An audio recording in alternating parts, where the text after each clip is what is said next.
안녕하십니까? 이제 막 마흔이 된 남자입니다. 저는 부유한 집안에서 태어나 온갖 지원과 많은 사랑을 받고 자랐어요. 외아들이라 조부모님과 부모님 밑에서 잘 배우면서 컸죠. 유년 시절부터 개인과외다 뭐다 해서 교육을 받았으니 또래보다 공부를 잘하는 건 당연한 일이었어요. 그리고 제가 부모님께 칭찬을 드리려고 기를 쓰고 공부했던 것 같습니다. 10살이 될 무렵 부모님은 사업과 제 교육을 위해 미국에 이민을 결정하셨어요. 더 넓은 세상에서 많은 걸 보며 자라길 바라셨답니다. 그래서 비행기를 타고 미국으로 떠났답니다. 아버지는 미리 마련한 사업장을 운영하셨고 엄마는 가정주부로 지냈으며 저는 말이 통하지 않는 걸 극복하기 위해 죽어라 영어 공부만 했었답니다.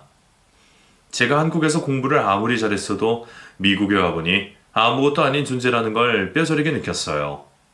똑똑한 아이들이 얼마나 많던지 저는 평범한 축에도 끼지 못한 것 같아요. 그렇게 나름 열심히 공부하고 미국인 친구들을 많이 사귀면서 바르고 건강하게 성장했습니다.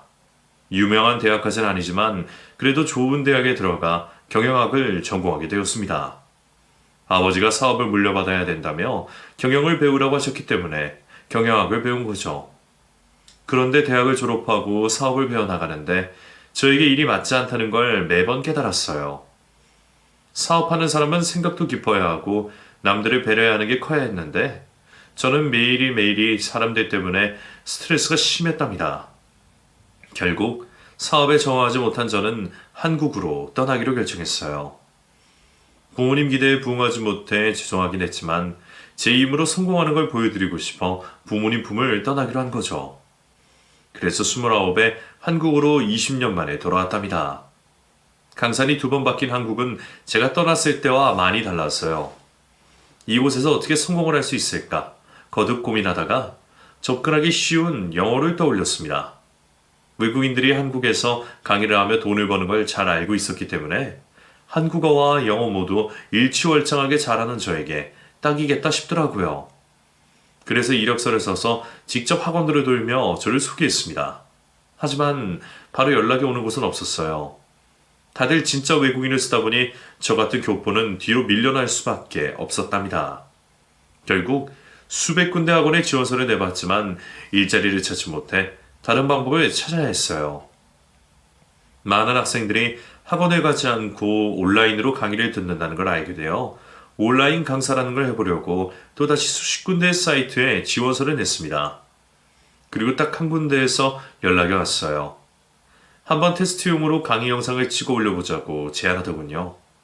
저야 찬밥 더운 밥을 가릴 때가 아니었으니 감사하다는 말을 수십 번 하고 영어 강의 영상을 찍게 되었습니다. 약간 긴장이 되긴 했지만 남들 앞에 서서 말하는 걸 좋아했던 저는 1시간 동안 쉬지 않고 떠들었어요. 잘 마무리해서 며칠 뒤 제 강의 영상이 사이트에 올라가게 되었는데 시작부터 대박이 터지고 말았습니다. 학생들이 이렇게 기괴하고 웃기고 재밌는 강의는 처음이라는 말을 많이 했고 이해가 쏙쏙 잘 된다면서 제 강의를 더 듣고 싶다고 요청이 쇄도했답니다. 그래서 저는 고정적으로 수업하는 온라인 강사로 자리를 잡게 되었어요. 영상은 모두 결제를 하고 봐야 했기 때문에 조회수에 따른 보너스로 수입이 결정되었답니다. 첫 달에는 300만 원을 받았는데 6개월 정도가 지나자 한 달에 1000만 원이 넘는 월급을 받았어요. 불과 30살의 나이에 이룬 성과였죠. 일에 흥미가 생긴 저는 여기서 더 높이 올라가기 위해 매일 수업 준비를 알차게 했습니다. 어떻게 하면 더 쉽고 재미있을지 연구하면서 말이죠. 덕분에 제 시간은 온통 공부로 가득했고 별다른 일이나 사건은 없었습니다. 그렇게 8년의 세월을 보냈더니 제 곁에는 아무도 없었어요. 기댈 수 있는 친구 하나 없는 데다 사랑하는 연인도 없었죠. 부모님도 미국에 계셨기 때문에 1년에 고작 한 번 보는 게 전부였답니다. 그동안 돈은 20억을 넘게 벌었지만 돈을 쓸 곳이 하나도 없더라고요. 30대 후반에 극한 외로움을 느끼고 있던 중 아주 반가운 연락이 왔습니다. 제가 이민 가기 전에 친하게 지내던 친구 녀석이 우연히 제 강의 영상을 보고 이메일을 보냈더라고요. 아직 저를 기억하고 있는 데다 보고 싶다는 글과 핸드폰 번호를 적어 보냈답니다. 그걸 본 저는 너무 반가운 마음에 바로 전화를 걸었어요. 아주 오랜만이지만 친구의 말투와 분위기를 그대로 느낄 수 있어서 모처럼 추억을 회상하게 되었죠. 저희는 1시간 가까이 통화를 하고 나서 조만간 만나기로 했어요. 같이 밥도 먹고 술도 마시자고 약속하고 전화를 끊었답니다. 그렇게 일주일 뒤에 친구와 제가 시간에 맞춰서 만나게 되었어요. 근 30년 만에 얼굴을 보게 되었죠. 이윽고 카페 안으로 들어온 남자가 제게 인사를 했답니다. 정훈아! 나야 나 현수! 이야 이게 얼마 만이냐? 네가 현수라고? 어릴 때 코치찌리 현수가 이렇게 신사가 된 거야? 이거 참 오래 살고 볼 일이네. 어릴 땐 그랬지. 너도 반만 자랐어 임마. 근데 너 요즘 잘 나가더라? 인터넷 강사로 이름을 휘황찬란하게 날리고 있던걸? 잘 나가긴 그냥 열심히 살고 있는 강사일 뿐이지. 야, 현수 너는 지금 뭐하고 있어? 겉으로 보아하니 너도 엄청 잘 나가는 것 같은데? 난 그냥 작게 사업하고 있어. 그런데 여기저기 치고 들어오는 사람들 때문에 간당간당하다. 어쨌든 이렇게 다시 만나니 엄청 반갑다 친구야. 우리 바로 한잔하러 가자. 옛 이야기를 이런 카페에서 하는 건 좀 그렇잖아. 그래 친구야 나가서 한잔하자. 그래서 저희는 30년 만에 재회해 어릴 적 추억을 안주 삼아 술잔을 기울였습니다. 얼마나 많이 마셨던지 머리가 지끈지끈 아플 정도로 들이부었답니다. 저는 친구라는 존재를 하도 오랜만에 만났더니 하지 않아도 될 말을 했어요. 한수야, 나 외로웠다. 친구들은 죄다 미국에 있어서 보지 못하고 있지. 사귀는 여자도 없다. 그동안 한국에서 혼자 많이 힘들었다고. 그랬냐? 그럼 앞으로 나랑 자주 만나자. 우리가 30년이 넘는 공백을 깨고 만난 친구 아니겠냐? 고민이 있거나 힘든 게 있으면 나한테 얼마든지 털어놓으라고. 아 근데 너 사귀는 애인 없어? 허대는 멀쩡한 놈이 왜 여태 사귀는 여자가 없는 거야? 글쎄다. 먹고 살기 바빠서 그런가? 아니지. 매력이 없어서 그런 것 같다. 너 정도면 준수하지. 안 되겠네. 내가 소개팅 해줄까? 잘하는 동생이 있는데 얼굴도 예쁘고 성격도 야무지고 현명한 애야. 그렇게 괜찮은 여자면 네가 만나지 왜 날 소개해주냐? 나는 만난 여자가 따로 있지. 내후년쯤에 결혼할 여자가 있다고. 그래?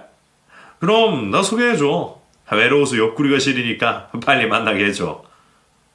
그래서 저는 며칠 뒤에 친구 현수가 소개해준 여자를 만나게 되었습니다. 카페 안에 들어오던 그녀의 첫 모습은 긴 생머리를 날리며 걸어왔는데 마치 하늘에서 내려온 선녀 같았습니다. 얼굴이 얼마나 예쁘던지 제 인생 38년 동안 본 여자 중에 가장 아름다웠습니다. 제 앞에다가 눈웃음을 지으며 자리에 앉자 제 심장은 매우 빠르게 뛰기 시작했어요. 안녕하세요. 김정훈이라고 합니다. 반가워요. 이지수예요. 현수 오빠한테 이야기 많이 들었어요. 듣던 대로 미남이시네요? 정말요? 이런 미인한테 칭찬을 들으니 엄청 떨리네요. 인터넷 강사라면서요? 과목이 영어라고 했던가요? 네, 제가 유일하게 잘하는 게 영어거든요. 10살 때 미국에 건너가서 쭉 살아서 영어 하나는 잘합니다. 어머, 그럼 저 영어 좀 가르쳐 주세요. 제가 일은 열심히 잘하고 있는데 머리가 영 좋지 않아서 영어를 아예 한마디도 못하거든요. 저 도와주실 거죠? 네? 그럼요. 날마다 가르쳐 드릴게요. 그렇게 첫눈에 반한 지수 씨와 소개팅을 성공적으로 마치고 애프터 신청에 승낙을 받았어요. 그리고 두 번째 만남에서 사귀자는 고백을 해서 저와 지수 씨는 연인이 되었답니다. 미국에서 대학 생활할 때 여자를 사귄 이후로 처음이었죠. 저희는 빠른 속도로 깊은 사이가 되었습니다. 서로의 집에서 잠을 자기도 했고 영어를 가르쳐 주기도 하고 여행도 자주 다녔죠. 저는 지수 씨가 제 인생의 마지막 여자이면 좋겠다는 생각을 수백 번을 한 것 같습니다. 제가 못난 건 아니지만 과분한 정도로 아름다운 여자였으니 절대 놓치면 안 된다는 생각을 했던 것 같아요. 그러다 어느 주말에 지수와 데이트를 하려고 지수 집 앞으로 찾아갔는데 어떤 남자와 포옹을 하고 있는 겁니다. 저는 가슴을 철렁이며 숨을 제대로 못 쉬었어요. 저 아닌 다른 남자 스킨십을 하고 있는 걸 보니 바람이 난 게 분명히 보였죠.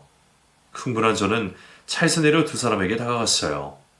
그런데 지수를 안고 있던 남자는 제가 잘 아는 사람이었습니다. 현수야, 네가 여길 왜... 그리고 지수를 왜 안고 있었던 거야? 그러자 현수와 지수는 바로 떨어지더라고요. 현수는 두 손을 들어올리며 오해하지 말라고 하더군요. 정훈아, 나랑 지수가 오랫동안 남매처럼 지내서 그런 거야. 지수 부모님이 살아계셨을 때 우리 부모님과 친형이 지내셨거든. 아, 그래. 그래도 남자친구에 내가 있는데 네가 지수를 포기하는 건 좀 그렇다. 다음부터는 포옹 말고 악수 같은 걸로 인사해줘. 어? 그래. 미안하다. 기분 나빴다면 사과할게, 정훈아. 아니야, 괜찮아.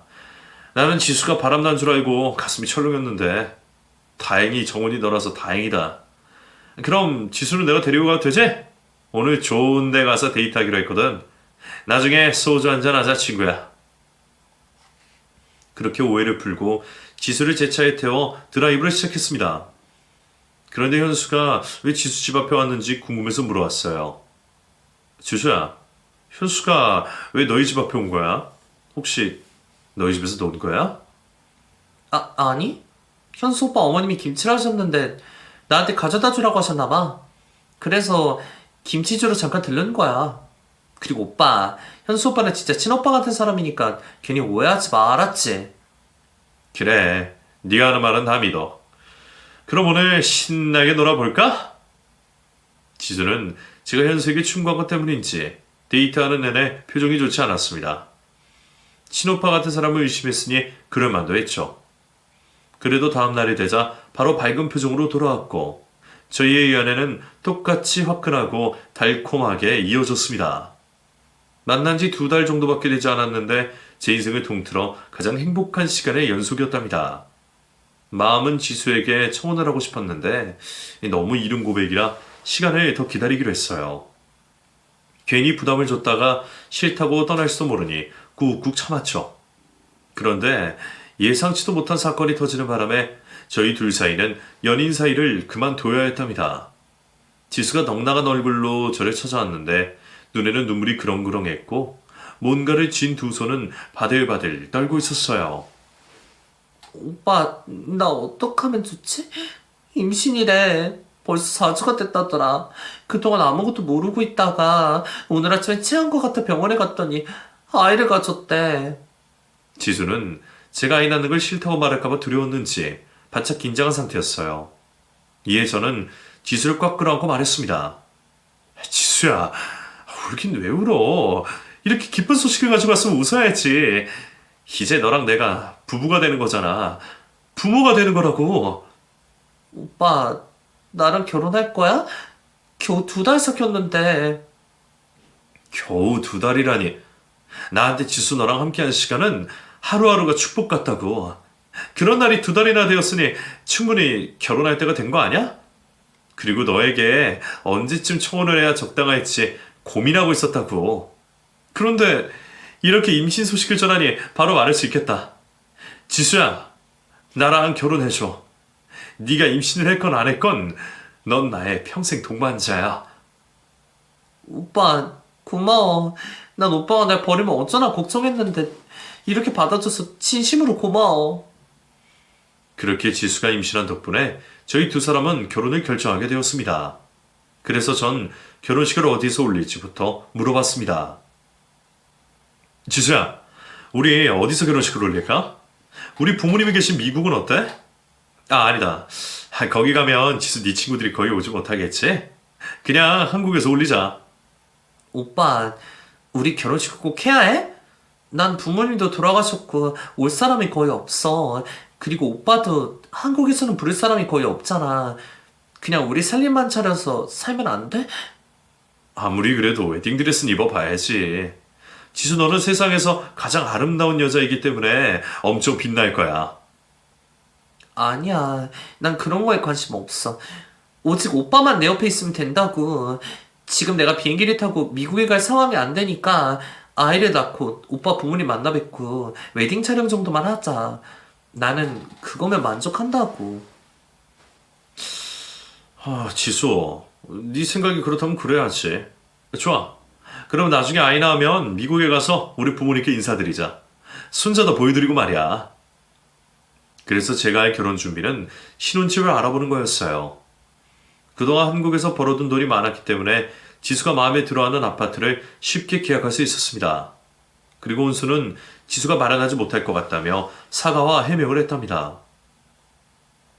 오빠, 나 모아둔 돈이 거의 없는데 어떡하지? 부모님이 돌아가시고 이모가 주고 나를 키워주셨다고 말했었잖아. 지금 이모가 암 투병 중이신데 내가 수술비랑 입원비를 모두 부담해서 가진 게 없어. 미안해. 뭐? 이모님이 아프셔? 암이라니 언제 수술하신 거야? 왜 나한테 말하지 않았어? 오빠 만나기 전부터 아프셨어. 그래도 수술이랑 항암 치료 잘 받으셔서 며칠 전에 퇴원하셨어. 괜히 걱정할까봐 말하지 않았지. 아이고, 오빠가 남도 아닌데 왜 그런 걸 숨겨? 어쨌든 혼수는 내가 다 알아서 할 테니까 걱정하지 마. 대신 이모님 뵈러 가자. 가서 찾아뵙고 지수 너의 남편이 뭐하는 놈인지는 알려드려야지. 아니야. 이모는 말씀을 거의 못하셔서 다음엔 만나는 게 좋을 것 같아. 아이, 아무리 그래도 그러는 거 아니야. 널 키워주신 분인데 당연히 찾아뵈야지. 조만간 인사드리러 가자. 지수가 거절했지만 제가 무조건 인사드리겠다고 고집을 부려서 며칠 뒤에 이모님을 찾아뵙게 되었습니다. 그런데 이모님의 집이 반지하에 낡고 허름했습니다. 벽에 곰팡이도 많이 피었고 햇빛도 들어오지 않고 공기도 텁텁했답니다. 아파서 누워 계신 이모님과는 대화는 거의 하지 못했어요. 그저 제 소개를 하고 빨리 쾌차하게 바란다는 말씀을 드리고 30분 정도 앉아있다가 나왔습니다. 그런데 지수를 키워주신 분을 지하방에 두고 오는 게 마음에 걸렸어요. 그래서 지수에게 말했어요. 지수야, 이모님 여기서 지내는 거 마음에 걸린다. 다른 곳으로 옮겨드리는 게 어떨까? 어? 설마 오빠가 이모한테 집을 마련해줬다는 거야?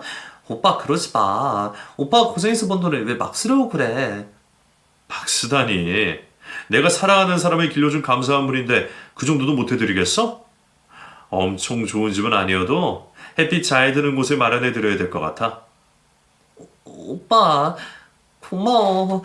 나 염치 없지만 오빠가 주는 거 다 받을게. 염치가 없다니. 네가 나의 전부인데 그깟 돈이 되겠어?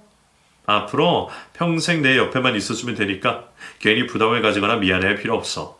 알겠지? 그래서 전 신혼집에 혼수를 치우고 지수와 살림을 차렸고 이모의 집을 마련할 돈을 지수에게 건네주었습니다. 제가 직접 구해주겠다고 했는데 지수가 알아서 좋은 곳에 마련하겠다고 해서 뒤로 물러났어요. 이모님이 부담을 느낄 것 같기도 하고 거절할 수도 있으니 지수의 말대로 하기로 한 거죠. 그렇게 아내는 집에서 태교를 열중했고 저는 강사로 열심히 일하며 각자의 시간을 보내다가 밤이 되면 다정한 부부가 되어 뜨거운 밤을 보내기도 했고 달콤한 대화를 나누기도 했답니다. 시간이 흐르고 흘러 아내가 만삭이 되었고 출산한 준비를 위해 산부인과에 입원했습니다. 저는 강의 영상을 미리 찍어둔 게 있었기 때문에 아내 옆에 붙어 있을 수 있었죠. 아내를 찾아오는 친구는 하나도 없었는데 저와 아내를 연결해준 현수가 찾아왔답니다. 이야, 두 사람 이제 부모가 되는구나. 내일이 예정일이랬지. 친구야. 네 덕분에 이렇게 아름다운 여자랑 같이 살게 됐네. 내일이면 아기까지 태어나고 말이야. 나중에 크게 한턱 쏠게. 한턱은 무슨. 난 두 사람이 행복하게 잘 살면 만족한다고. 참. 정원이 너 지수 이모님한테 집을 해드렸다며? 진짜 대단하다. 사랑이 이미 위대하긴 한가 봐. 아주 큰 일을 했어, 정원아.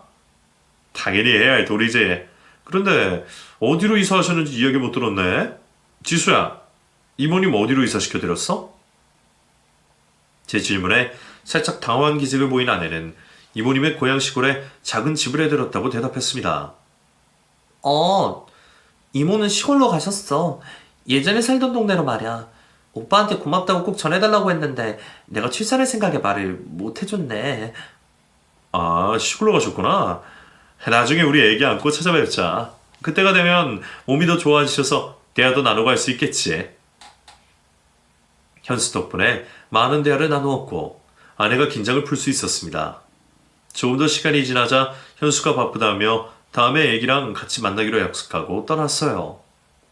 이튿날 아내에게 진통이 찾아오기 시작하면서 분만실로 들어갔습니다. 저도 따라 들어가려고 했는데 아내가 혼자 가게 해달라고 해서 어쩔 수 없이 밖에서 출산하길 기다렸어요. 그런데 뱃속의 아들이 쉽게 나오지 않아 10시간 넘게 진통이 이어졌습니다. 아내는 분만실에서 저는 분 밖에서 아이가 빨리 태어나길 두 손 모아 기다렸답니다. 이윽고 응애 소리가 나면서 드디어 아들이 태어났다는 걸 알게 되었고 곧 품 안에 아들을 안게 되었어요. 아내를 닮아 어찌나 잘생기고 예쁘던지 감격해서 눈물이 절로 나왔답니다. 이렇게 예쁜 아기와 사랑스러운 아내와 평생 함께 살 수 있다는 것에 진심으로 감사했어요. 그리고 다음 날부터 저는 강의 때문에 하루 종일 붙어 있을 수 없어 병원과 일터를 바쁘게 오갔습니다. 사흘째 되는 날 강의 촬영이 생각보다 빨리 끝나서 병원에 허가업지급 달려갔는데 그 앞에서 현수와 마주쳤답니다. 애기 낳고 나중에 보자고 했던 녀석이 말도 없이 찾아온 것 같더라고요. 저는 반갑게 인사했어요. 현수야, 여긴 어쩐 일이야? 우리 애기 보러 온 거야? 이 근처에 볼 일이 있어서 잠깐 들렀어. 애기가 널 아주 많이 닮았던데? 아휴, 넌 좋겠다. 너도 봤구나? 진짜 예쁘지 않냐? 근데 왜 벌써 가? 들어가서 더 놀다가. 아니야, 빨리 가봐야 해. 진짜 볼 일이 있어서 잠깐 들은 거야. 그런데 현수는 가겠다고 하더니 무슨 할 말이 있었는지 뜸을 들이더라고요. 뭔데? 왜 뜸을 들여? 말해봐. 그게 말이야. 사실은 내가 지수랑 친남매 같아서 너한테 귀띔을 해주는 거라 생각하고 들어줘. 지수한테 빚이 조금 있어. 예전에 이모님이랑 같이 장사하다 망했는데 그 많은 빚을 아직도 갖고 있는 모양이야. 난 지수가 너한테 진작 말해서 다 갚은 줄 알았는데 전혀 아니더라고. 지수한테 빚이 있다고? 식당을 하다가 망한 건 또 처음 듣네. 빚이 얼마나 있는 건데? 그게 처음에는 2억 정도 있었는데 돈 빌린 곳이 사채라서 이자가 원금만큼 불어났다고 하네. 거의 4억을 갚아야 한다고 하더라. 뭐? 4억? 그렇게나 많이... 알았어, 현수야. 말해줘서 고마워. 그 빚은 내가 해결해 보도록 할게. 내가 괜한 소리를 한 건 아닌지 모르겠네. 난 진심으로 두 사람이 걱정 근심 없이 잘 살기 바라서 하는 말이니까 기분 상하지 않았으면 좋겠어. 기분이 왜 상하겠어. 오히려 솔직하게 말해줘서 고맙다고. 그래, 너 오늘 바쁘다고 하니까 이만 가봐. 나중에 소주 한잔 하자고. 그렇게 현수를 보내주고 아내에게 가서 물어봤습니다.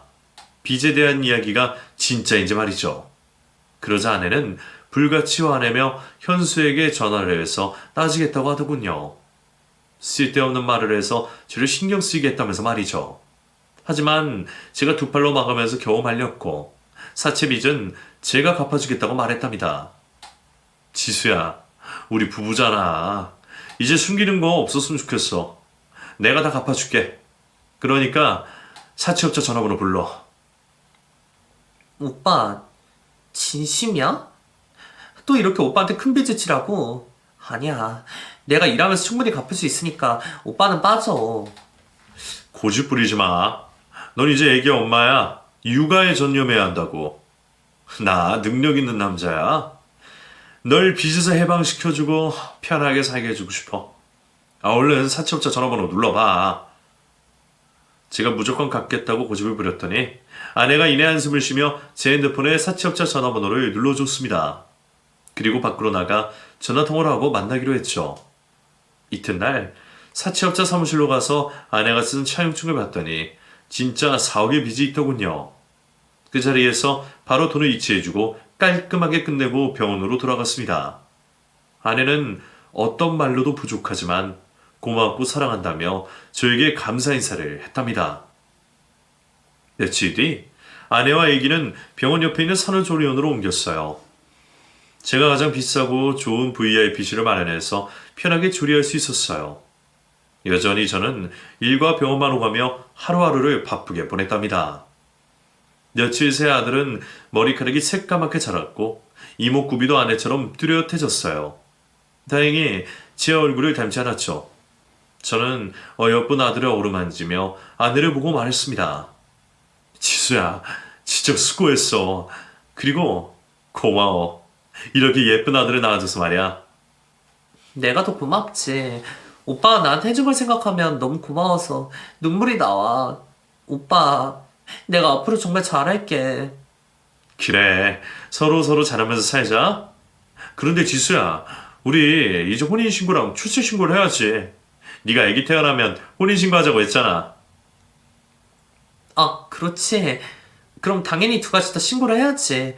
그런데 급할 게 있나? 나랑 애기가 어디 도망가는 것도 아닌데 말이야. 천천히 하자고. 아이, 그래도 서류상으로 당신과 내가 부부라는 게 나왔으면 좋겠어. 태어나면 바로 신고하자. 산후조리를 다 하고 퇴원 하루를 앞두게 되자 자식이 생겼다는 게 훨씬 더 많이 실감이 났어요. 책임져야 할 처자식이 있다는 게 얼마나 기쁘든지, 외로웠던 과거를 회상하며 지금의 삶이 얼마나 행복한지 다시금 깨달았습니다. 아내와 아기가 잠이 든 사이에 잠시 바람이나 쐬려고 조리원 밖을 나갔어요. 휴게 의자가 따로 있어서 편하게 앉아 시원한 바람을 맞았죠. 그런데 옆 의자에서 남자 둘이 하는 대화를 들렸어요. 저는 생각도 못한 이야기를 나누고 있어 귀를 기울이게 되었죠. 한 남자가 출산하기와 자기 유전자를 감시기로 했다는 말을 하더라고요. 그러자 옆에 있던 남자 역시 자기도 빨리 유전자 검사를 해봐야겠다는 대답을 했답니다. 한국에서는 아이를 출산하면 유전자 검사라는 게 당연한 일인지 그 남자들에게 물어봤습니다. 저기 실례합니다. 제가 일부러 엿드는 건 아닌데 두 분의 대화가 들려서요. 제가 외국에서 살다 와서 잘 몰라서 하는 말인데 아이를 출산하면 유전자 검사를 받는 건가요? 제 질문에 한 남자가 친절하게 대답하더군요. 아, 외국에서 살다 오셨구나. 요즘 유전자 검사는 기본적으로 해야 해요. 마누라가 바람 피워서 낳은 자식인지 짚고 넘어가야 하니까요. 네? 아저씨 아내가 바람을 피웠나요? 아니, 그 말이 아니라 설마라는 게 있잖아요. 이렇게 유전자 검사를 해서 자기 자식이 아닌 경우가 때때로 있어서 이혼하는 커플이 꽤 많아요. 요즘은 필수로 받는 거니까 댁도 받아보세요. 아, 저는 아내를 믿습니다. 아내 몰래 어떻게 그런 짓을 할 수가 있어요. 그래도 확실한 게 좋은 거니까 받아봐요. 내 충고를 듣는 게 좋을 겁니다. 남자들은 저에게 유전자 검사를 꼭 받아보라는 말을 남기고 조리원 안으로 들어갔습니다. 저는 당연히 아내를 믿긴 하지만 남자들이 의례적으로 하는 일이라는 말에 설득이 되었어요. 그래서 조리원 안에서 잠들어 있는 아내 몰래 아들의 머리카락 두 가닥을 뽑았습니다. 그리고 근처에 있는 대학병원 안에 유전자 센터를 찾아가 의뢰를 맡겼어요. 그리고 다음날 아내와 아들을 데리고 신혼집으로 돌아갔습니다. 행복한 일상이 시작되자 유전자 검사를 한 건 기억에서 지워졌어요. 그러던 어느 평일에 강의 영상을 찍고 집으로 오는 길에 접촉 사고가 났습니다. 뒷차가 가만히 서 있던 제 차를 들이박은 거죠. 저는 충격에 허리를 심하게 다쳐서 바로 병원으로 갔답니다. 어디가 부러진 건 아니었지만 신경이 많이 놀라서 당분간 거동이 힘들 거라는 말을 듣고 집으로 돌아갔어요. 아내는 절뚝대며 걸어 들어오는 저를 보고 많이 놀랐답니다. 오빠 왜 그래? 어딜 다친 거야? 집에 오는 길에 접촉사고가 났어. 지금 병원에 다녀오는 길이야. 허리가 많이 아프네. 며칠 누워있으면 괜찮을 거라니까 걱정하지 마. 아, 속상해. 어떤 놈이 오빠 차를 박은 거야. 그놈 멀쩡하지? 근데 그놈을 가만두지 않을 거야. 감히 귀한 내 남편을 다치게 만들어? 우리 마누라가 나 대신 화내내주니까 기쁘네. 지수야, 오빠 괜찮으니까 신경 쓰지 말고 우리 아들이나 잘 봐줘.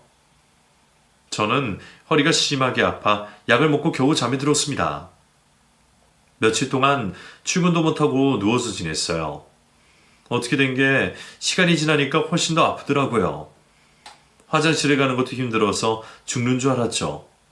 며칠 뒤 아내가 우편함에서 저한테 온 우편이 있다며 가져다 주었습니다. 여러 가지 돈을 내야 하는 지로용지가 있었는데 그 사이에 대학병원에서 보내온 게 있었어요. 바로 아들과 저희 유전자 검사 결과지였죠.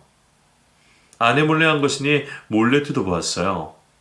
저는 당연히 99% 친자임을 확신하며 결과지를 펼쳤는데 유전자 불일치라고 쓰여 있었습니다. 너무 황당해서 잠시 넋을 잃고 말았답니다. 그 순간 아내가 방으로 들어와 놀란 저를 보고 묻더군요. 오빠, 왜 그래? 무슨 일 있어? 지수야. 내가 얼마 전에 조리원 앞에서 남자들 조언으로 아들하고 나의 유전자를 의뢰했는데 진짜 불일치로 나왔어. 이게 어떻게 된 거지? 뭐? 그게 정말이야? 우리 애기가 오빠 아들이 아니라고? 그럴 리가 없잖아. 내가 바람을 피운 것도 아닌데. 이거 잘못 나온 거 아니야? 그건 아닌 것 같아. 여기 이름이랑 혈액형 다 나왔잖아. 아무래도 아무래도 뭐. 산부인과에서 아기가 바뀐 것 같아. 맞아. 예전에 뉴스를 봤는데 아기가 다 똑같이 생겨서 바뀐 경우가 있다는 걸 본 적이 있어. 아내는 깜짝 놀라며 대답했습니다. 뭐야? 우리 애기가 바뀌었다고? 어떻게 그런 일이... 오빠 아무래도 안 되겠어. 당장 산부인과랑 조리원에 찾아가서 확인을 해봐야겠어. 아휴, 이런 일이 우리한테 생기네. 내가 유전자 검사를 했으니 망정이지. 이게 아니었으면 남의 자식을 계속 키울 뻔했다고. 지수야, 내가 지금 거동이 불편하니까 혼자 다녀올 수 있겠어? 무슨 문제가 있으면 바로 전화해. 빨리 가서 우리 진짜 아들을 찾아올게. 아내는 아들을 안고 성급하게 나갔고 저는 초조해하며 아내의 연락을 기다렸습니다. 그런데 허리약을 먹고 났더니 몸이 나른해지면서 저도 모르게 깊은 잠에 들었어요. 해가 진 밤에 깨어났더니 아직 아내는 집에 없더군요. 일이 잘못된 건 아닐까 걱정이 되어 바로 전화를 걸어봤습니다. 그런데 이상하게도 없는 번호라고 알리더군요. 다시 걸어봐도 마찬가지였습니다. 산부인과와 산후조리원에 연락했더니 간호사들이 제 아내가 찾아간 적도 없었고 아이가 바뀐 적도 없다는 말을 했어요. 일이 어떻게 돌아가는지 머리가 복잡해졌고 도움을 청할 사람을 떠올려봤습니다. 그리고 딱 한 사람이 떠올랐고 그에게 바로 전화를 걸었어요. 하지만 현수 역시 없는 번호로 뜨더군요. 이게 우연인지 아닌지 모르겠지만 제가 뒤통수를 제대로 맞은 상황이라는 게 느껴졌습니다. 그래도 아내 얼굴을 보고 확실하게 들어야 할 것 같아서 당장 찾아야겠다는 마음으로 콜택시를 불렀고 네 발로 기어서 집을 나가 경찰서를 향했답니다. 아내와 아들이 실종됐다고 신고 접수를 했는데 경찰이 조회하더니 고개를 갸웃거리면서 말했어요. 이지수 씨는 사망자인데요, 선생님. 이 사람이 진짜 아내가 맞습니까? 네? 사망자라고요? 몇 시간 전까지 저랑 같이 있었다고요. 그럼 아내랑 같이 사라진 것 같은 남자를 조회할 수 있나요? 그 남자도 똑같이 핸드폰을 정지한 상태예요. 이름은 지현수입니다. 경찰관은 제 말을 믿어주었는지 바로 현수의 신원조회를 하더군요. 그런데 경찰관이 혀를 차며 이렇게 말했습니다. 아, 지현수 이 새끼. 선생님, 이 자식 사기 전파만 5범이에요. 이 자식이 여자랑 선생님한테 사기를 친 것 같습니다. 그 말을 듣자 하늘이 무너지는 기분이었습니다. 진심으로 사랑했던 아내가 사기꾼이라는 사실에 온몸에 힘이 빠지더군요. 또 30년 전 우정이었던 현수가 사기를 치려고 접근한 것도 머리를 아프게 했고요. 두 사람이 어떤 관계인지 모르겠고 아내가 낳은 아들은 누구의 자식인지도 모르겠더라고요. 지레짐작하자면 현수의 아내는 애인 사이이고 아들은 현수의 아들일 것 같은 생각이 들었죠. 더불어 아내의 이모와 사채 위주로 제 돈을 8억 가까이 쓰는 바람에 아주 큰 피해를 받게 되었어요. 경찰은 제 피해 금액을 듣고 바로 현수를 지명수배에 내렸답니다. 그리고 집으로 돌아가기 힘들어 경찰서에서 쪽잠을 자고 있었는데 다음날 아내와 현수가 쇠고랑을 차고 경찰서로 들어오는 걸 확인했습니다. 두 사람은 해외로 도피하려고 비행기를 타려다가 공항 직원의 신고로 경찰에 잡혔다고 하더군요. 저는 가까이 다가온 아내에게 따지듯이 물었습니다. 지수야, 이게 어떻게 된 일이야? 우리 아들은 애기는 어딨어? 그러자 아내는 전에는 볼 수 없었던 산티라는 말투로 대답했습니다. 뭐래, 짜증나기 싫이. 지가 날 신고해놓고 애새끼를 왜 찾는 건데? 내 애기는 벌써 보육원 앞에 버리고 왔다. 아, 짜증나. 괜히 10억 채우려고 버팅기다가 걸리고 말았네. 이게 다 현수 오빠 니 탓이야. 내가 이렇게 될 줄 알았냐? 정훈이 저 새끼가 유전자 검사를 받을 줄 어떻게 알았겠냐고! 순진한 놈인 줄 알았더니 뒤에서 여우짓하는 놈이었어. 아, 비행기 타고 하와이 가면 끝나는 건데 재수없게 잡혀가지고. 아, 깜빵에 들어가야 하나? 새끼. 제가 정신없이 어쩔 줄 몰라 하자 경찰관이 와서 저를 안정시키려고 앉히고 상황을 설명했습니다.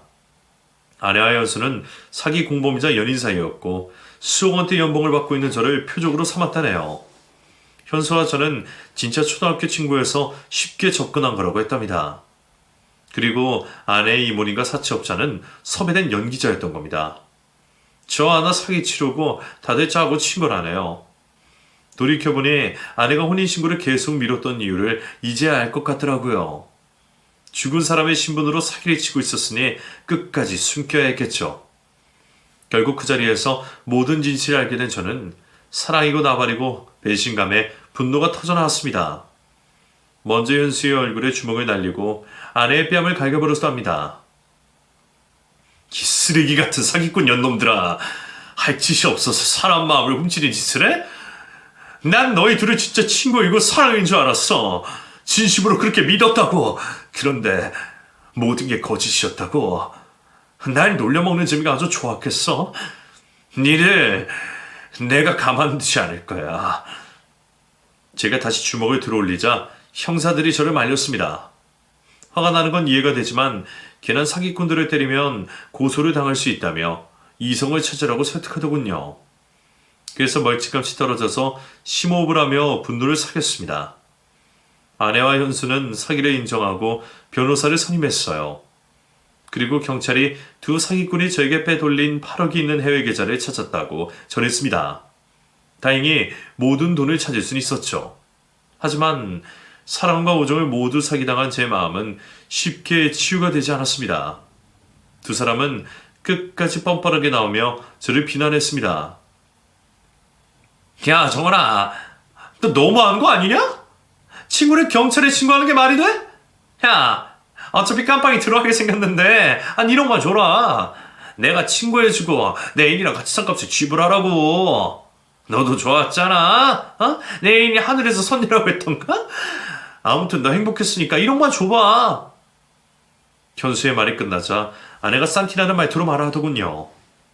맞아, 오빠. 내가 세상에서 제일 예쁘다며. 예쁜 여자랑 사귀어보고 살림도 차려봤으니까 영치금 준다 생각하고 1억만 줘. 따지고 보면 8억에서 1억으로 줄어든 거니까 오빠한테도 이익이라고? 두 년놈이 입에 걸레를 물었는지 아무 말이나 막 집어 던지더라고요. 덕분에 아내에게 오만정이 떨어져서 나중에 생각날 일은 없을 것 같았습니다. 저는 피해 금액 8억을 돌려받게 되었고 사기꾼 둘을 보고 마지막 말을 남겼습니다. 니들 천벌받을 거야. 사람 감정을 가지고 장난친 죄의 대가를 반드시 받고 말 거라고. 그러자 아내는 깔깔 웃으며 이 새끼 진짜 웃기네. 지가 무슨 철학가야? 죄가 어쩌고 하늘이 어째? 아이고, 저 순실하고 넋 빠진 새끼. 유전자 검사만 안 했어도 2배로 뽑아먹을 수 있었는데 너무 아깝다. 라고 짓거리더군요. 이런 여자를 사랑했다는 게 말도 안 되고 믿기지가 않았죠. 저는 여기서 그냥 떠날까 하다가 마지막으로 두 년놈의 면상에 침을 뱉어주었습니다. 이 오물통에 처박혀 죽일 것들. 지금부터 내가 니들을 저주할 테니까 두고 봐. 누가 마지막에 웃는지 말이야. 딱이나 주먹을 날리려고 했는데 형사들이 저에게 달려들어서 침을 뱉은 거로 끝내야 했네요. 그렇게 전 신혼집을 다시 팔아버렸습니다. 혼수도 중고로 모두 팔아치웠어요. 그리고 다른 동네로 이사가서 새롭게 시작하기로 했답니다. 허리가 거의 다 낫게 되어 강의 영상을 다시 찍게 되었고 모든 게 원점으로 돌아가고 있었어요. 그런데 며칠 뒤 어이없는 소식들을 전해 듣게 되었습니다. 저에게 사기를 쳤던 아내가 교도소로 이송 중 차 사고가 크게 나서 그 자리에서 숨졌다고 합니다. 다른 사람들은 하나도 다치지 않았는데 아내만 머리를 크게 다쳐서 저세상으로 갔다네요.